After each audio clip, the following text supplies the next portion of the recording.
Kalau kita bisa berbuat baik, lalu tidak kita berbuat baik, lalu yang gara-gara kita tidak berbuat, orang yang ingin kita bantu misalnya dapat kecelakaan.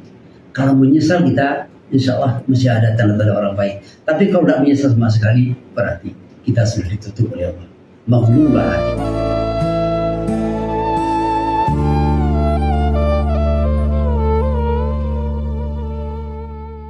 Bismillahirrahmanirrahim. Assalamualaikum warahmatullahi wabarakatuh. Alhamdulillahirabbil alamin. Wassalatu wassalamu ala asyrafil anbiya'i wal mursalin Sayyidina Muhammadin wa ala alihi wa ashabihi ajmain. Pemirsa Parti TV Riau, semoga kita semua dirahmati oleh Allah Subhanahu wa taala. Kali ini kita coba memahami ulang ayat 183 surah Al-Baqarah. A'udzubillahi minasyaitonirrajim. Bismillahirrahmanirrahim. Ya ayyuhalladzina amanu kutiba alaikumusiyam kama kutiba alal ladzina min qablikum la'allakum tattaqun. Saya ajak kita memahami ulang karena ayat Al-Qur'an itu laksana berlian. Semakin digosok dia menimbulkan cahaya yang baru. Digosok lagi dia cembukan cahaya yang baru. Nah, dalam ayat yang kita baca tadi ada beberapa pelajaran penting yang dapat kita ambil. Pertama, ya ayyuhalladzina amanu. Ya itu adalah huruf nida, huruf seruan. Allah menyeru alladzina, orang. Orang itu yang mana? Orang itu yang mana?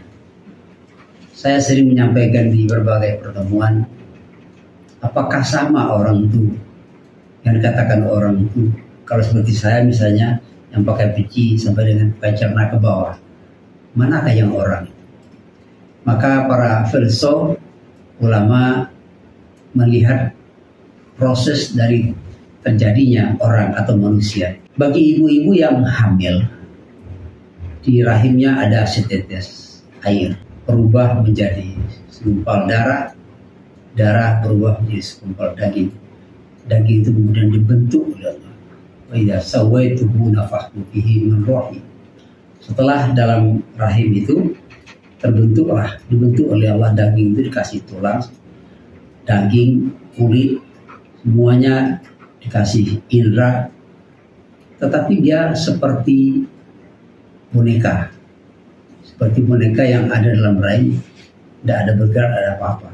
Ketika berumur 4 bulan sekian hari, maka Allah mengatakan wa nafakhtu fihi min ruhi. Dalam ayat lain katakan wa nafakha fihi min ruhihi. Kutiupkan rohku ke dalam, katakanlah boneka tadi. Nah, ketika roh itu masuk ke dalam tubuh yang semula tidak bergerak apa-apa, tidak berfungsi, lalu tubuh itu menjadi bergerak setelah itu. Nah, baru berfungsilah dia. Nah, saat itulah disebut dia orang. Saat itulah dia disebut manusia. Dan pada saat dia sudah jadi manusia, dia sudah punya hak. Kalau ayahnya meninggal, dia sudah punya hak waris waktu itu. Nah, jadi artinya adalah kalau begitu, yang namanya manusia itu adalah roh yang ditiupkan tadi masuk ke dalam tubuh.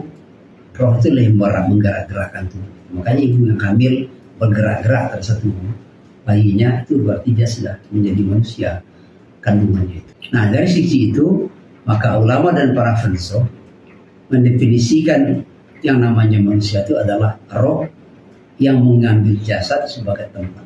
Kayak burung dalamnya sangkarnya adalah. Tapi tidak seperti itu, karena burung dengan sangkar terpisah. Ini tidak. Yang pertama, jadi roh yang hakikat manusia itu adalah roh itu. Itulah roh.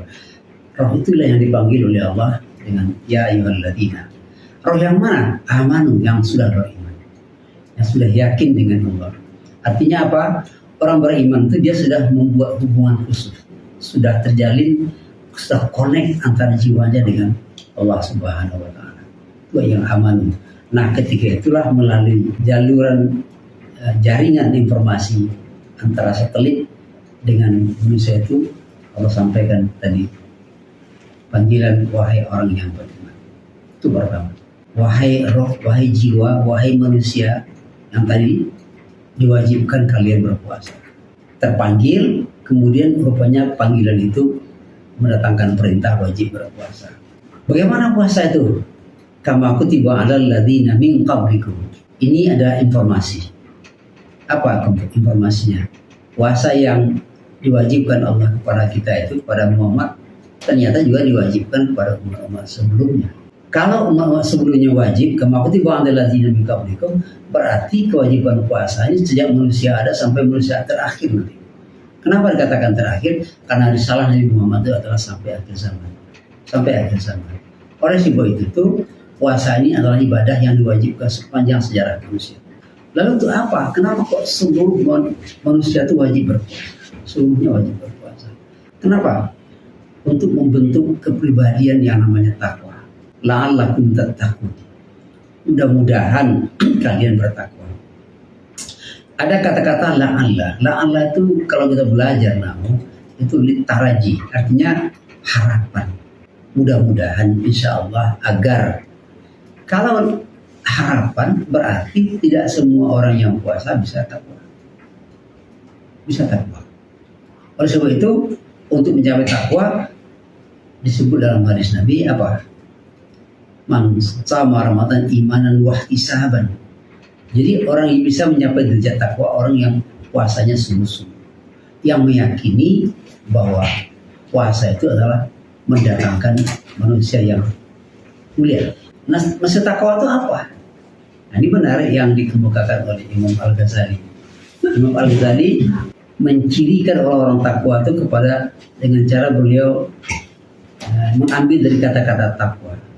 Ada ta, ada qaf, ada waw, ada ya. Ta itu artinya apa? Tawadhu. Tawadhu. Apa itu tawadhu? Imam Al-Ghazali menjawab, tawadhu itu adalah tidaklah engkau berjumpa dengan seorang temanmu, engkau merasa temanmu itu lebih baik darimu. Itu tawadhu. Kalau begitu, tawadhu itu kita selalu melihat sisi-sisi positif bagi orang yang ada pada diri orang. Karena kita menganggap dia lebih baik daripada kita. Yang kita cari adalah kebaikan-kebaikan. Nabi mengatakan manusia itu akan menemukan apa yang ia cari. Kalau yang kita cari dari diri orang itu kebaikan-kebaikannya, maka kita akan dapat kebaikan itu. Dan itu pindah ke diri kita. Maka mencari kebaikan orang, kebaikan itu menular ke diri kita. Kapan kita bisa mencari kebaikan orang? Kalau kita menganggap orang itu baik. Kalau kita menganggap orang itu lebih baik. Nah, kebalikan dari itu sebab takabur, sombong. Sombong itu apa? Tidak lain kau berjumpa dengan seorang kawanmu, kau merasa lebih tinggi daripada kawan. Kau merasa lebih pintar, kau merasa lebih cerdik, kau merasa lebih hebat, kau merasa lebih populer, lebih kaya macam-macam. Menganggap orang rendah. Lalu orang seperti itu selalu melihat sisi-sisi keburukan dari orang lain. Sibuk dia mencari sisi keburukan orang, akibatnya apa? Yang dapat bagi dia adalah kebalikan dari yang tadi. Keburukan itu pindah ke dia sendiri. Inilah suatu sikap yang tawadhu yang sangat diperlukan. Ya, misalnya seorang profesor jumpa dengan profesor dia kan apa? Nah, yang dicarinya kerendahan-kerendahan. Tapi walaupun dia seorang profesor, dia melihat ini walaupun dia tidak profesor, mana tahu dia lebih baik dari saya. Maka dilihat hal-hal seperti itu maka datang ke kita. Yang kedua, qaf itu qanaah.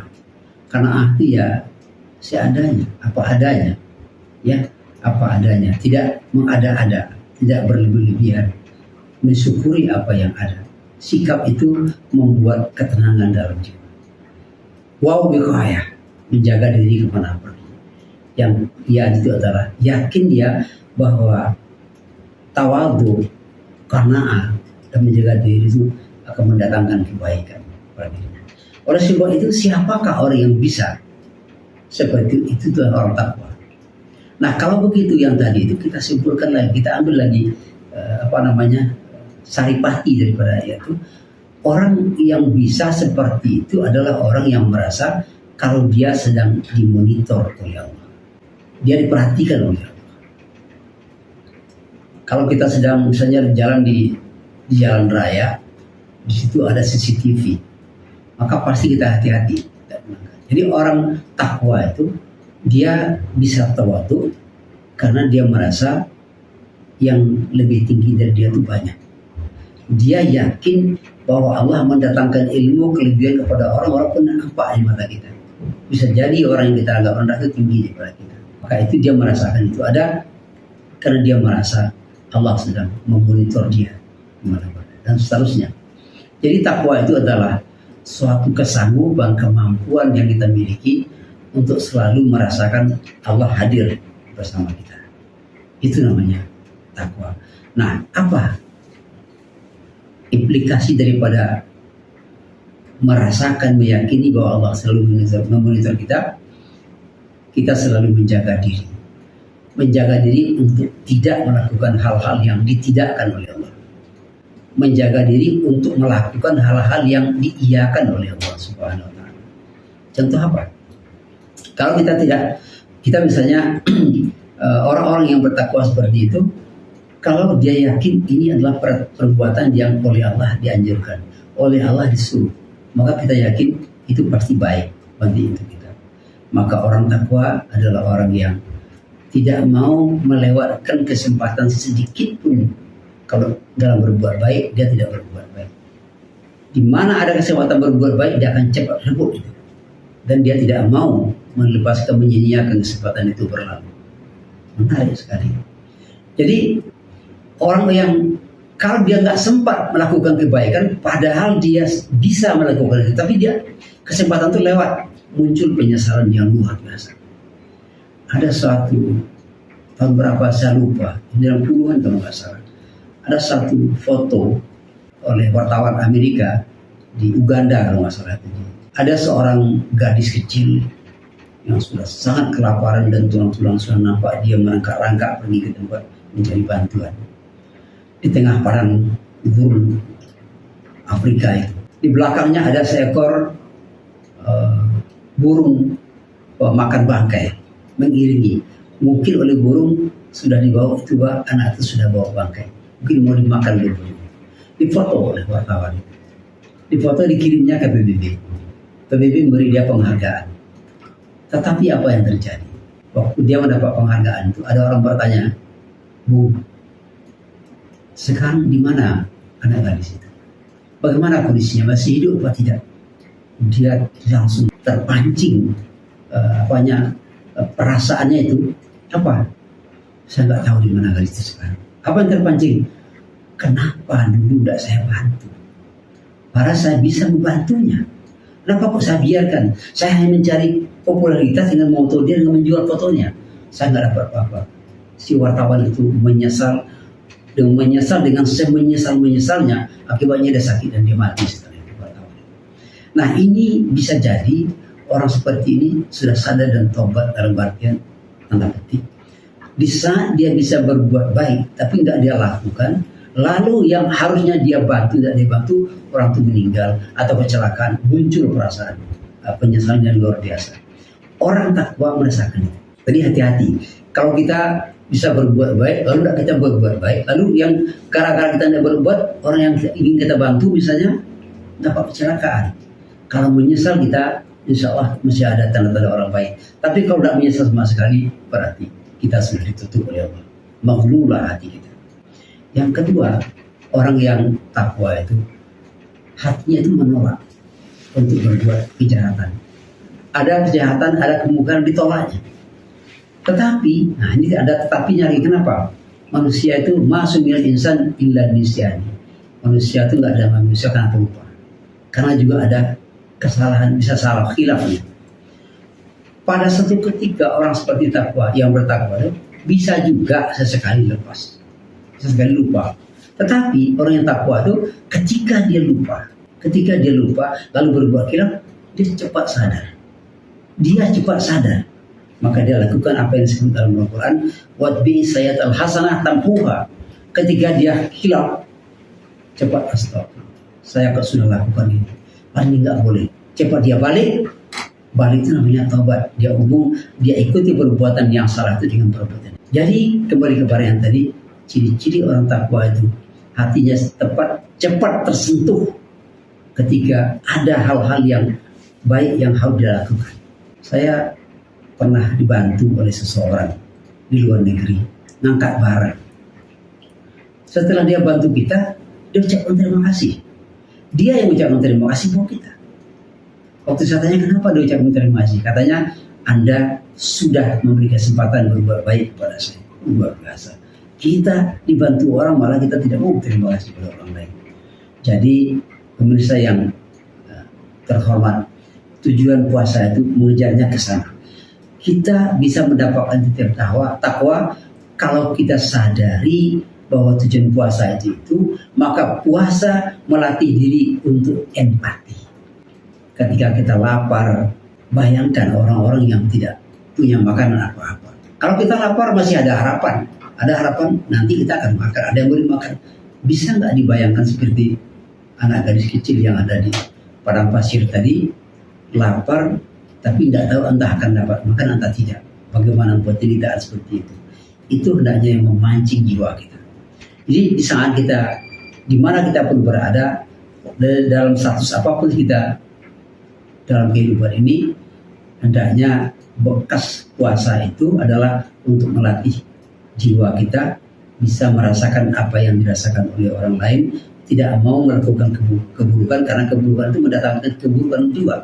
Mau melakukan kebaikan karena kebaikan itu mendatangkan kebaikan juga. Inilah antara intinya puasa, dan takwa itu hanya akan didapat oleh orang yang menyelami makna puasa sesungguhnya. Ada orang yang berpuasa, ya, kam min sa'imin laisa min syami illa yalju' wal atas, kata Nabi. Ada orang puasa sekedar lapar dan dahaga saja, dia nggak dapat apa-apa. Kenapa? Dia tidak mau belajar dari situ. Makanya untuk itu puasa itu juga mengajar kita untuk selalu belajar. Kalau selalu belajar, orang yang selalu belajar berarti orang cerdas. Hanya orang cerdas yang selalu belajar. Pertanyaannya, orang cerdas untuk apa belajar? Orang cerdas tahu dia selalu belajar karena dia tahu bahwa ilmu itu penting. Maka orang yang cerdas belajar semakin lama bertambah cerdas. Orang bodoh adalah orang sudah menganggap dirinya sudah serba tahu, karena kemudian dia tidak mau belajar. Kenapa? Dia tidak begitu paham untuk apa ilmu itu gunanya. Jadi kaum muslimin, saiman, pemirsa seperti TV yang saya muliakan, sepotong ayat ini bisa kita ambil pelajaran yang luar biasa banyak dari ayat ini, dan kita berharap dengan pemahaman seperti itu Allah nanti akan memberi lagi pemahaman yang lebih bagus dari itu lagi untuk kita amalkan, untuk kita sampaikan, kita dakwakan kepada yang lain. Kenapa saya katakan untuk didakwakan? Kita dalam Al-Quran dikatakan bahwa wal takum minkum ummati yad'una ilal khair wa ya'muruna bil ma'ruf dan hauna 'anil munkar. Tugas dakwah itu bukan hanya tugas ustaz saja. Bukan hanya tugas ustaz tugas mubaligh saja. Semua orang Islam harus berdakwah. Ya, kameramen televisi ini, TV ini dengan merekam ceramah daripada para ustaz yang berdakwah sudah ikut berdakwah. Anda nanti yang men-share video ini sudah ikut berdakwah. Kita berdakwah bersama-sama.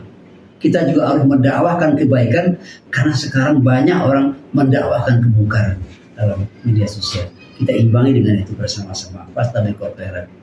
Saya kira demikian yang dapat saya sampaikan di kesempatan ini.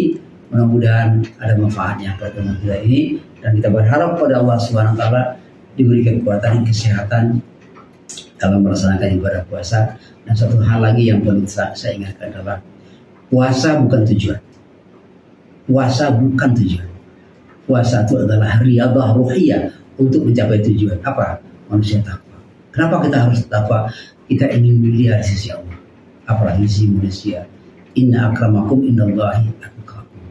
Manusia yang paling mulia itu adalah manusia yang paling takwa, yang selalu dia mengawal dirinya, mengawas dirinya untuk terdorong berbuat baik, tidak mau melakukan perbuatan munkar. Mohon maaf bila ada yang kurang pas dalam penyampaian saya.